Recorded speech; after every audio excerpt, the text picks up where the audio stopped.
Hey there, welcome back. Welcome back. Excited to have you here. We are about to go into chapter 8 in this wonderful series on the Tao Te Ching.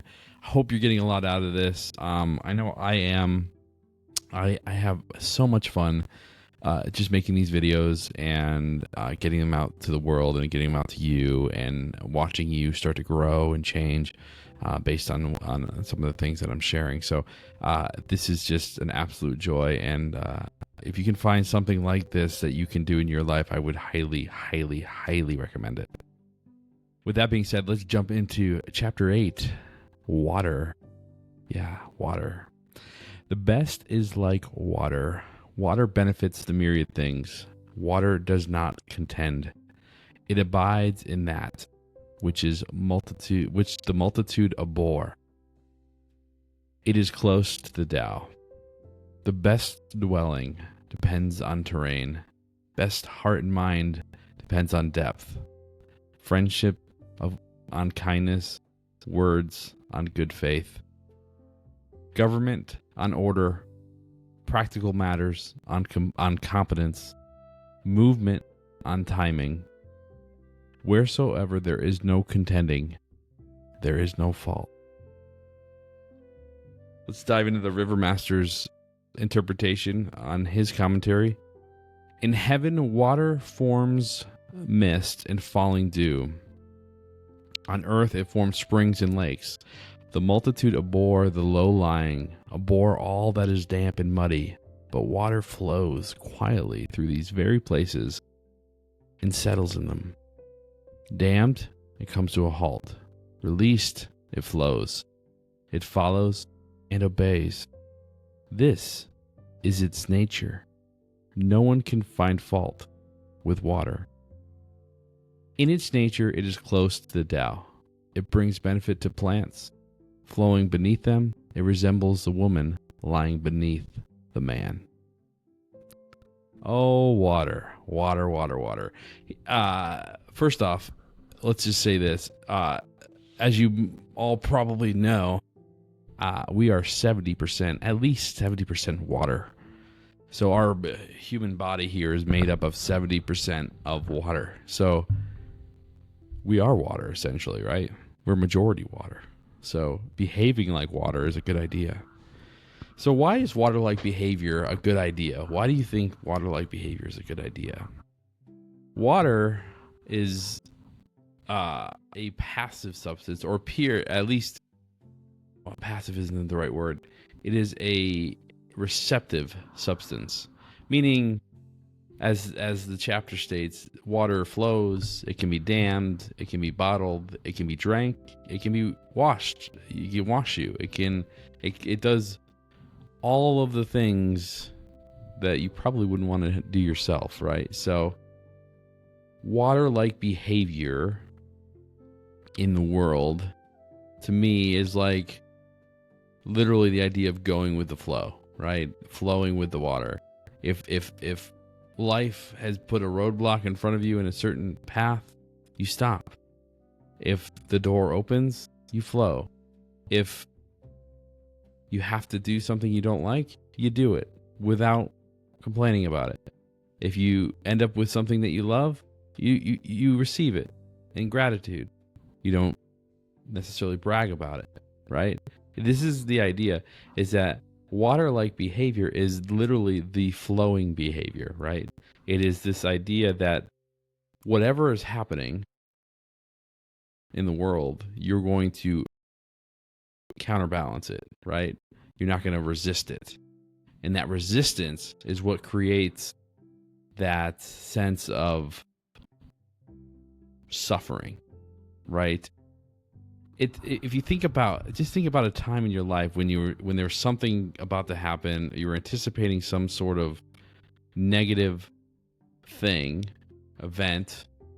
I'll use going to the dentist. How about that, right? So you go to the dentist, you're like, oh man, I gotta get this tooth looked at. I know it's messed up. It's gonna be terrible. And so you tell yourself all this story about how bad it is to go to the dentist, how much it's gonna hurt, how terrible it's gonna feel, how much he's going to chastise you for not brushing or not flossing every day, and on and on and on and on. The shame, the fear, the worry, the anxiety, all of this suffering.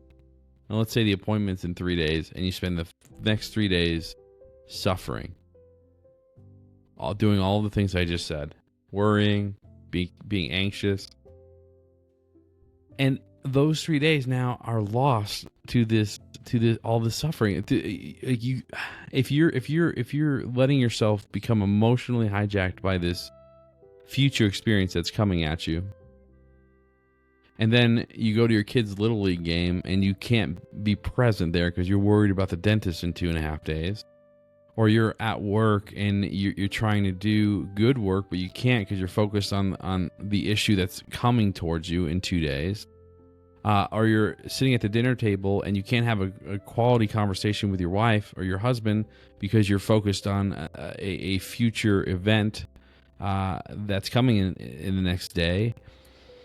And we do this with everything. This isn't just the dentist. I mean, I would the example that is like I think we all have is the fear of death, right? We put this idea of death out into the future, right? And it's, gosh, nobody likes to think about that, but it comes up every now and again, and then you start to fear, like this fear that builds over time. So imagine.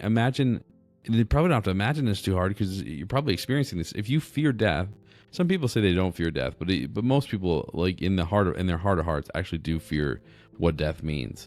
And if you go through that, if you start to look ahead at death, and you watch what it does to you in your present moment, that fear, it taints everything you do, whether you know it or not. And that's part of the problem is that I think in the day and age we live in with cell phones, right, and all of this distraction going on, social media and now AI and all these things, right? We lose track of our awareness because we get sucked into these things, and then when we do sit quietly in a room by ourselves, it's like foreign to us.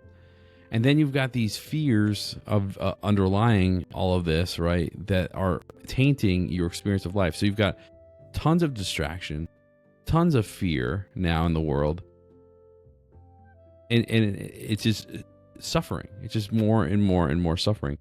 So I did this exercise once, and I have to look up the book, and I'll see if I can find it. There was a book I read where it took you through this exercise. It was a mental exercise of going through what it would be like to have some sort of terminal illness where you basically have an expiration date. You know about when you're going to die, right? And so I think it starts out like 6 months or something, like you have 6 months to live, and you go through the exercise, you go through the whole thing where you kind of talk, go through the emotions of it. You journal about it, what that experience is like, and what comes up for you. And a lot of times it's fear, right? There's a lot of fears around death, and so you start to kind of go through this experience, and then as you go on, the time starts to dwindle down. Where you have 3 months left, now you have a month left, now you have 2 weeks left, now you have a week left, now you have 3 days left, now you have a day, so on and so forth, all the way up until your last minute. And you're going through this, and you're prioritizing the things that you think are important. What this does for you, or what this did for me at least, and it didn't do it just in this one instance, but this was the door opening for conquering the fear of death. I wouldn't say I've completely conquered the fear of death. I still think there's a little piece of me that's afraid to die. I'm a lot less afraid to die now than I was probably 20 years ago. I'm 40 years old now, so as a 20-year-old man, I was terrified of death, and it's just like any young person.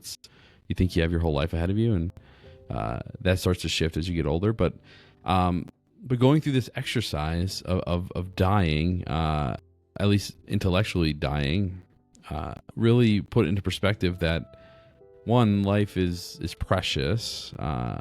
and you have to take advantage of every moment. That's why the distractions and the suffering, that's part of the reason why we're here, because if I can help you figure out how to not suffer or how to suffer less, that means you have a better life. And the better life you have, the better the people around you are, the better everything gets overall, right? There's a cumulative effect of this. So, but going through this exercise of death gets you the ticket to realize that life does go on, that yes, you will die someday, and that's okay. That's part of the experience of being here, is that we will die someday. And that's what gives the lives that we live meaning, right? So, and that's part of what this chapter, I think, is talking about with water, is that acceptance of whatever is happening, and death being a major part of living and inevitable. A little bit somber on this chapter. Always good times. This is chapter 8, water. I hope you enjoyed. If this resonated with you, please like and subscribe. Hopefully you're enjoying the series on the Tao Te Ching so far. Again, this is the Boundless Sovereign YouTube channel, where we are intending on raising the mirror up, so folks like you can help see yourselves more clearly and hopefully suffer a little less, and you can enjoy your life a little more. So with that being said, I will see you all in chapter 9.